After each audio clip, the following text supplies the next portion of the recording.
जय हिंद दोस्तों। आज की इस क्लास में हम बात करने वाले हैं सेक्सुअली ट्रांसमिटेड डिसीज के बारे में, जिसका हिंदी मतलब होता है यौन संचारित रोग। ठीक है, यहाँ पर हमने लिखा हुआ है। तो इसको पढ़ने से पहले यहाँ पर हम दो शब्द का मतलब जानेंगे। पहला ट्रांसमिटेड और दूसरा डिसीज। फिर उसके बाद हम जानेंगे सेक्सुअली का। तो अगर हम ट्रांसमिटेड की बात करें, इस ट्रांसमिटेड की बात करें, तो ट्रांसमिटेड शब्द जो होता है वो लिया गया है ट्रांसफर से। ट्रांसमिटेड जो शब्द होता है वो रिलेट करता है ट्रांसफर से। ट्रांसफर मतलब आदान प्रदान। उसके बाद डिजीज, डिजीज का मतलब आप सभी जानते हैं, डिजीज का मतलब होता है रोग। तो ट्रांसफर होने वाले रोग के बारे में आज हम पढ़ेंगे और कैसे रोग का ट्रांसफर होता है उसको जानेंगे। तो हम पढ़ रहे हैं sexually transmitted disease. Sexually, sexually का मतलब यहाँ पर सेक्स कांटेक्ट। ठीक है, सेक्सुअल कांटेक्ट से जो रोग ट्रांसफर होते हैं उनके बारे में आज हम पढ़ने वाले हैं। तो चलिए एक बार इसकी परिभाषा को हम जान लेते हैं, फिर उसके बाद हम जानते हैं कि ऐसे कौन कौन से रोग हैं जो सेक्स के द्वारा ट्रांसफर हो जाते हैं। तो परिभाषा की बात करें तो ऐसे रोग जो लैंगिक संपर्क यानी कि सेक्सुअल कांटेक्ट से होते हैं, यौन संचारित या फिर लैंगिक संचारित, जिसको इंग्लिश में हम सेक्सुअली ट्रांसमिटेड डिसीज के नाम से जानते हैं। ठीक है, और अगर इसी परिभाषा को हम इंग्लिश में कहना चाहें, इंग्लिश में लिखना चाहें, तो कैसे लिखेंगे? तो an infection transmitted through the sexual contact caused by bacteria, virus, protozoa and other parasites। तो यहाँ पर एक बात आप ध्यान रखिए। अब ये जो सेक्सुअल कॉन्टेक्ट से डिसीज होता है, सेक्सुअली ट्रांसमिटेड डिसीज होता है, उसके भी कारक होते हैं। ठीक है, कौन कौन से कारक होते हैं? बैक्टीरिया होता है, वायरस होता है, प्रोटोजोआ होता है और कुछ प्रकार के पैरासाइट्स भी होते हैं। ठीक है, तो ये इसके कारक होते हैं। अब चलिए हम बात कर लेते हैं कुछ इंपॉर्टेंट डिजीज के बारे में जो कि सेक्सुअल ट्रांसमिट से होते हैं। तो पहले डिजीज के बारे में बात करें, यानी कि पहले रोग के बारे में बात करें, तो वो है हमारा उपदंश, जिसको हम सैंपल्स के नाम से जानते हैं। सैंपल्स क्या है? सैंपल्स एक बैक्टीरियल डिजीज है, यानी कि जीवाणु जनित रोग है। ठीक है, आपके एग्जाम में, कॉम्पिटिटिव एग्जाम की बात करें, तो वहां पर क्वेश्चन पूछा जा सकता है कि सैंपल्स, दैट मीन्स जो उपदंश होता है, वो किस प्रकार का रोग होता है। तो वहां पर आपको बहुत सारे ऑप्शंस दिए रहेंगे, जैसे कि 4 ऑप्शन दिया जाएगा कि वो बैक्टीरियल डिजीज है या फिर वायरस डिजीज है, प्रोटोजोवन डिजीज है या फिर पैरासाइटिक डिजीज है। तो इस प्रकार से ऑप्शंस दिए रहते हैं, लेकिन वहां पर जो सही आंसर होगा वो होगा बैक्टीरियल डिजीज। क्यों? क्योंकि ये जो रोग होता है वो होता है ट्रिपोनिमा पैलिडम नामक जीवाणु के द्वारा। ट्रिपोनिमा पैलिडम नामक बैक्टीरिया के कारण ये रोग उत्पन्न होता है। अगर इसके लक्षण की बात करें तो इस रोग को होने के बाद कौन कौन से सिम्पटम्स, कौन कौन से लक्षण दिखाई देते हैं एक इंसान में, तो उसके जो लक्षण होते हैं वो निम्न है। पहले तो देखेंगे हम जो संक्रमण का स्थान होता है, जिस स्थान पर यह संक्रमण हुआ रहता है वहां पर बेंजीन के जैसा एक छल्ला बन जाता है। ठीक है, बेंजीन के जैसा एक छल्ला बन जाता है और कुछ दिनों के बाद वो जो छल्ला होता है वो ठीक हो जाता है। फिर उसके बाद क्या होता है? ज्वर होने लगती है, लसिका गांठों में सूजन आने लगती है, त्वचा पर चेचक जैसी दरारें निकलने लगती हैं। ठीक है, ये इसके सामान्य लक्षण होते हैं किसके? उपदंश रोग के। फिर उसके बाद इसके उपचार की बात करें, यानी कि ट्रीटमेंट की बात करें, तो इस रोग को कैसे ठीक किया जाता है, कौन कौन सी दवाइयां चलाई जाती है इस रोग को ठीक करने में, उसकी बात कर लें तो उस रोग को ठीक करने के लिए टेट्रासाइक्लिन तथा पेनिसिलिन नाम की दवा का उपयोग किया जाता है। कौन कौन सी दवा? टेट्रासाइक्लिन तथा पेनिसिलिन। तो ये भी कॉम्पिटिटिव एग्जाम में या फिर आपके बोर्ड के एग्जाम में पूछा जाता है। और इसी डिजीज से रिलेटेड एक नोट पॉइंट है, उसको आप नोट करेंगे। यहाँ पर हमने लिखा है, इससे अधिक रक्तस्राव, अंगघात, पागलपन आदि जैसी बीमारियां हो सकती है। गर्भवती महिला में यह भ्रूण के लिए घातक होता है। कौन सा रोग? जो उपदंश होता है वो किसी प्रेग्नेंट फीमेल में, प्रेग्नेंट लेडी में, उसके पेट में जो बच्चा पल रहा होता है उसके लिए ये डिजीज जो होता है, ये रोग जो होता है वो बहुत ही घातक होता है। और इसका सही समय पर उपचार न कराए जाने पर इसमें अधिक रक्तस्राव होने लगता है, यानी कि जो रक्त होती है, जो खून होती है, वो बहुत ही ज्यादा बाहर आने लगती है। अंगघात हो सकता है, यानी कि आदमी विकलांग भी हो सकता है और पागल भी हो सकता है। ठीक है, ये हमारा पहला डिजीज है जिसको हम उपदंश सिम्फेल्स के नाम से जानते हैं। अब चलिए हम दूसरे डिजीज की बात कर ले, तो जो दूसरा डिजीज है हमारा वो है सुजाक, जिसको हम गोनेरिया के नाम से जानते हैं। ठीक है, गोनोरिया क्या होता है? गोनोरिया भी एक बैक्टीरियल डिजीज है। गोनोरिया क्या है? ये भी एक बैक्टीरियल डिजीज है, यानी कि ये भी एक बैक्टीरिया के द्वारा होने वाला रोग होता है, जीवाणु के द्वारा होने वाला रोग होता है। अब कौन से जीवाणु के द्वारा ये रोग उत्पन्न होता है उसका नाम जान लेते हैं।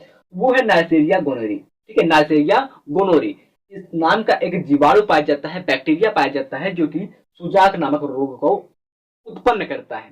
अगर इसके लक्षण की बात कर ले तो यानी कि जिस इंसान में सुजाक नामक रोग हुआ है उसमें क्या क्या लक्षण दिखाई देंगे, शुरुआती के दिनों में क्या क्या सिम्पटम्स दिखाई देंगे, उसके जो लक्षण होते हैं वो स्त्री तथा पुरुष के मूत्र मार्ग में जलन तथा पोतों में पीड़ा होने लगती है। मूत्र मार्ग यानी कि योनि वेजाइना में, और जो पेनिस होता है मेल का उसमें जलन होने लगती है, और पोते जो होते हैं, जो मेल में पोता पाया जाता है उसमें पीड़ा होने लगता है, दर्द होने लगता है। और इस डिसीज से भी हमने एक नोट पॉइंट बना रखा है, वो बहुत ही ज्यादा इंपॉर्टेंट है, वो भी आप नोट कीजिए। तो पहला जो नोट पॉइंट है, एक व्यक्ति से दूसरे व्यक्ति में जीवाणु का संक्रमण जो होता है वो संभोग के द्वारा होता है। ठीक है, टच करने से नहीं होता है, फिजिकली कांटेक्ट से ये नहीं होता है जब तक आप सेक्सुअल रिलेशनशिप में नहीं आएंगे। सेक्सुअल रिलेशनशिप होने के बाद जो जीवाणु होते हैं वो ट्रांसमिट होने शुरू हो जाते हैं। और दूसरा जो नोट पॉइंट है, इस रोग का समय पर उपचार न कराने पर ये प्रोस्टेट ग्रंथि, दैट मीन प्रोस्टेट ग्लैंड तथा एपिडिडाइमस तक फैल जाता है। ठीक है, कौन सा रोग? ये सुजाक जो गोनोरिया रोग होता है, इसका अगर हम सही समय पर उपचार नहीं कराते हैं, डॉक्टर से संपर्क नहीं करते हैं, तो ये रोग हमारे लिए काफी भी घातक हो सकता है, बहुत ही भयंकर रूप ले सकता है। तब इसका उपचार कराना बहुत ही ज्यादा डिफिकल्ट हो जाता है। तो चलिए इन दोनों रोगों की आपको हम फोटोज दिखा देते हैं, तो किस प्रकार से ये रोग जो होते हैं वो देखने में होते हैं, कितना भयानक ये रूप लेते हैं। देखिए आप फोटो में देख सकते हैं इन दोनों रोगों के बारे में। चलिए जल्दी से आप इसका स्क्रीनशॉट ले लीजिए और मिलते हैं आपसे अगले पॉइंट के साथ। ये दोस्तों अब आगे की हम तीसरे रोग की बात कर लेते हैं जो कि सेक्सुअली ट्रांसमिटेड होता है, वो है क्लेमाइडिया। ठीक है, क्लेमाइडिया एक बैक्टीरियल डिजीज है, दैट मींस ये जीवाणुओं के द्वारा होने वाला एक रोग होता है। कौन? क्लेमाइडिया। अब किस जीवाणु के कारण होता है उसका नाम जान लेते हैं। क्लेमाइडिया ट्राइकोमेटिस। ठीक है, क्लेमाइडिया ट्राइकोमेटिस नाम का एक जीवाणु होता है जिसके द्वारा क्लेमाइडिया डिजीज कॉज्ड होता है। अब इसके लक्षण की बात कर ले, यानी कि जिस व्यक्ति में, जिस मेल या फीमेल में क्लेमाइडिया डिजीज है उसमें क्या क्या लक्षण दिखाई देते हैं, क्या क्या सिम्पटम्स दिखाई देते हैं, उसके बारे में अगर हम बात करें तो मूत्र त्याग व अन्य पदार्थ के त्याग के समय जननांगों में जलन होता है। यानी कि जब वो व्यक्ति पेशाब करता है और उसमें से जब क्या होता है वीर्य निकलती है तो उस समय उसके जननांगों में जलन महसूस होती है। अब ये रोग कैसे ठीक होता है, यानी कि इसका क्या ट्रीटमेंट होता है उसके बारे में बात करें तो इसका जो ट्रीटमेंट होता है उसके लिए टेट्रासाइक्लिन तथा डीऑक्सोसाइक्लिन नामक टैबलेट्स का यूज किया जाता है डॉक्टर के सजेशन पर। ठीक है, डॉक्टर के सजेशन पर टेट्रासाइक्लिन एवं डीऑक्सीसाइक्लिन नामक टैबलेट्स का यूज किया जाता है। अब दोस्तों इसमें एक नोट पॉइंट है, उस नोट पॉइंट के बारे में जान लेते हैं। ये नोट पॉइंट बेहद इंपॉर्टेंट है सभी स्टूडेंट के लिए, चाहे वो कंपटीशन के हो व चाहे बोर्ड के स्टूडेंट हो। तो ये जो रोग है, इस संक्रमण के द्वारा क्लेमाइडिया ट्राइकोमोटिस जो संक्रमण होता है जीवाणु का, इस संक्रमण के द्वारा क्या होता है कि जो मूत्रमार्ग होते हैं, ठीक है, जो मूत्रमार्ग होते हैं यानी कि यूरेथ्रा जो होता है उसमें यूरेथ्रेटिस, और जो इपीडिडाइमिस होता है उसमें इपीडिडाइमेटिस नामक डिजीज कॉज्ड हो जाता है। और जो फीमेल होती है यानी कि जो मादा होती है उसके सर्विक्स में, ठीक है, उसके सर्विक्स में सर्विसिटिस नामक रोग उत्पन्न हो जाता है। आई होप दोस्तों ये डिजीज आपको समझ में आ गया होगा, डेट मींस क्लेमाइडिया आपको अच्छे से समझ में आ गया होगा। चलिए अब अगले डिजीज की बात कर लेते हैं, चौथे की। जो चौथा है रोग हमारा वो है ट्राइकोमोनासिस, ठीक है, ट्राइकोमोनासिस जिसको इंग्लिश में कहते हैं। और ये दोस्तों एक प्रोटोजोन डिजीज होता है। तो आपके एग्जाम में बढ़ाने के लिए एक क्वेश्चन पूछ सकता है कि जो ट्राइकोमोनास्ता होती है वो किस प्रकार की डिजीज होती है, या फिर प्रोटोजोवन डिजीज का नाम बताइए।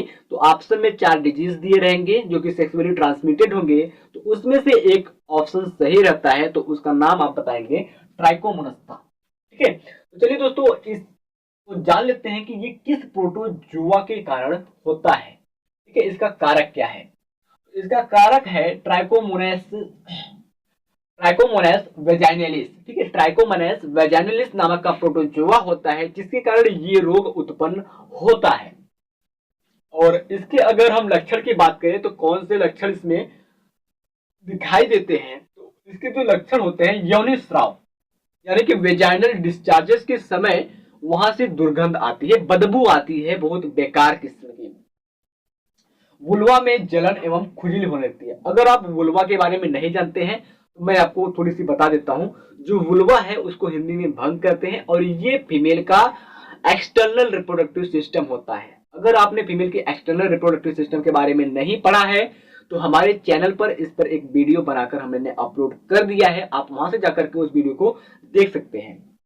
ठीक है, तो फीमेल में क्या होता है कि यौन स्राव यानी कि वेजाइनल डिस्चार्जेस के समय यहाँ पर दुर्गंध आने लगती है, और जो वल्वा होता है उसमें जलन एवं खुजली होने लगती है। अगर उसकी पुरुष की बात करें, ठीक है, किसी मेल में क्या होता है इस रोग का लक्षण, तो मेल में क्या होता है कि मूत्र त्याग के समय यानी कि पेशाब करते समय बहुत ही ज्यादा दर्द होता है और मूत्र मार्ग में सूजन होने लगता है, सूजन हो जाता है। अगर इसके उपचार की बात करें यानी कि ट्रीटमेंट की बात करें तो ये जो डिजीज है वो कैसे ठीक होता है। इस डिजीज का जो ट्रीटमेंट होता है वो एंटीबायोटिक्स होता है, यानी कि जो डॉक्टर्स होते हैं इस डिजीज को ठीक करने के लिए एंटीबायोटिक्स की दवाइयां चलाते हैं।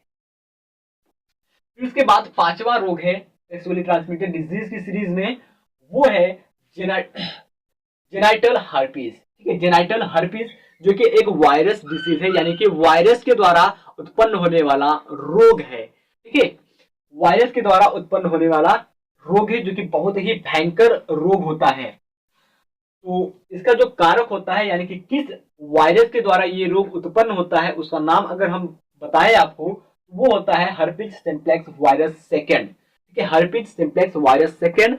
जो हर्पिज सिम्प्लेक्स वायरस होता है वो 2 प्रकार का होता है, herpes simplex first and herpes simplex second. Herpes simplex first की बात करें तो इसके संक्रमण से चेहरे पर घाव बन जाते हैं। ठीक है, हर्पिज सिम्प्लेक्स फर्स्ट जो वायरस होता है अगर इसका संक्रमण किसी व्यक्ति में होता है तो उसके चेहरे पर बहुत ही ज्यादा घाव बन जाता है, पूरा चेहरा खराब दिखने लगता है, जैसा कि आप फोटो में देख सकते हैं। तो हर्पिज सिम्प्लेक्स सेकेंड वायरस से होता है जेनाइटल हर्पिज। और अगर इसके लक्षण की बात करें तो क्या लक्षण होते हैं, क्या सिम्पटम्स होते हैं, तो इसके जो सिम्पटम्स होते हैं वो होते हैं जननांगों में जलन, सूजन, पीड़ा तथा मूत्र मार्ग व योनि से पानी आना। मूत्र मार्ग यानी कि मेल का जो यूरेथ्रा होता है वहां से और फीमेल की जो सर्वेक्स होती है वहां से पानी आने लगता है।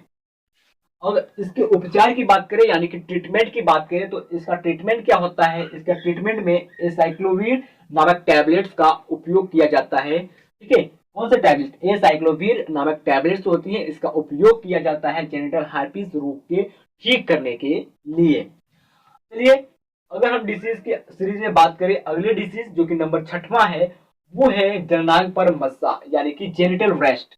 ये भी एक वायरस डिसीज है, यानी कि वायरस के द्वारा होने वाला डिजीज है। इस डिजीज में क्या होता है मैं आपको अभी बताने वाला हूं, लेकिन इस डिजीज के बारे में मैं आपको थोड़ी सी बातें जरूर बताऊंगा कि ये डिजीज बहुत ही भयानक डिजीज है।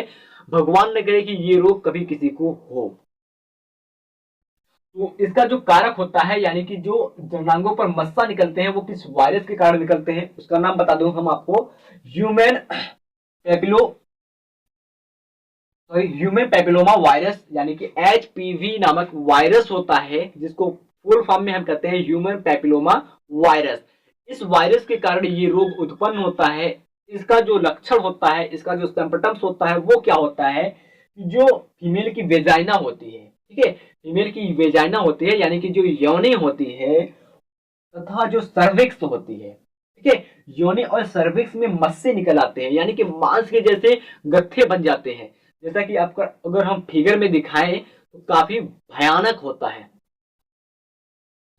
तो लक्षण क्या है? स्त्री के वेजाइना तथा सर्विक्स में मस्से निकल आते हैं जो बाद में कैंसर का रूप ले लेते हैं। ठीक है, कैंसर भी हो जाता है इस डिजीज से। अगर इसके यहाँ ट्रीटमेंट की बात करें यानी कि उपचार की बात करें तो ये जो डिजीज होता है, ये रोग होता है, वो कैसे ठीक किया जा सकता है? इसका केवल दो ही उपाय है।